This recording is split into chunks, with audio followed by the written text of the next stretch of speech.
ప్రజాప్రభుత్వం పేదల సంక్షేమం కోసం పనిచేస్తోందని రాష్ట్ర వైద్య ఆరోగ్య శాఖ మంత్రి దామోదర రాజనరసింహ అన్నారు.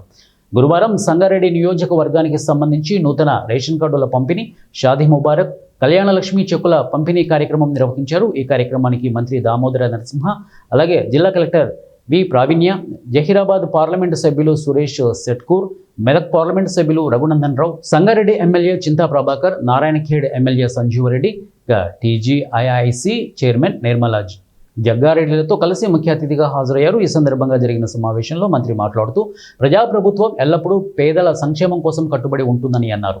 గ్రామీణ ప్రాంతాల అభివృద్ధి, పేదలకు రుణ సహాయం, బీసీ ఎస్సీ కార్పొరేషన్ ద్వారా సబ్సిడీ అందించడం, సహాయక సంఘాల మహిళలకు వడ్డీ లేని రుణాలు ఇవ్వడం, ఇలాంటి పథకాల ద్వారా ప్రభుత్వం పేదలకు అండగా నిలుస్తున్నట్లు తెలిపారు.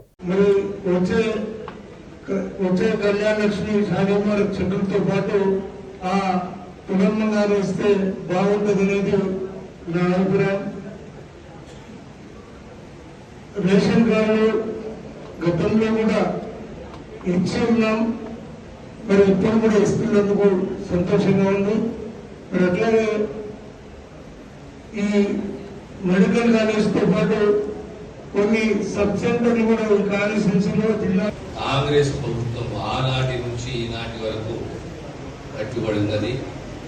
మనందరం ఒకసారి గుర్తు చేసుకోవాలి. ఆనాడు ఈనాడు మనం అభివృద్ధి చూస్తున్నాము, గ్రామ ప్రాంతాలు పట్టణ ప్రాంతాలుగా మారుతున్నాయి. కానీ ఆనాడు గ్రామాన్ని కాంగ్రెస్ ప్రభుత్వమే, కాంగ్రెస్ పార్టీ. ప్రధానంగా మనం గుర్తు చేసుకోవాలి, ఈ భూ పంపిణీ పేదవాళ్ళకి ఇచ్చిన భూమే కానీ, ఇళ్ల స్థలాలే కానీ, ఇళ్లే కానీ,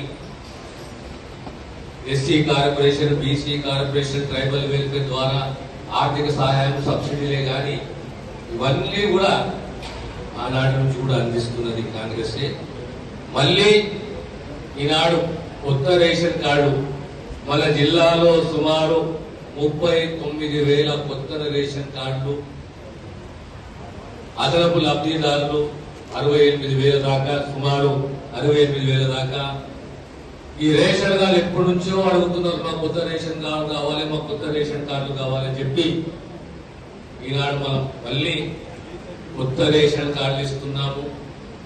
ఏ రాష్ట్రంలో ఇయని రీతిలో ప్రతి కుటుంబానికి సన్న బియ్యం ఇస్తున్నాము.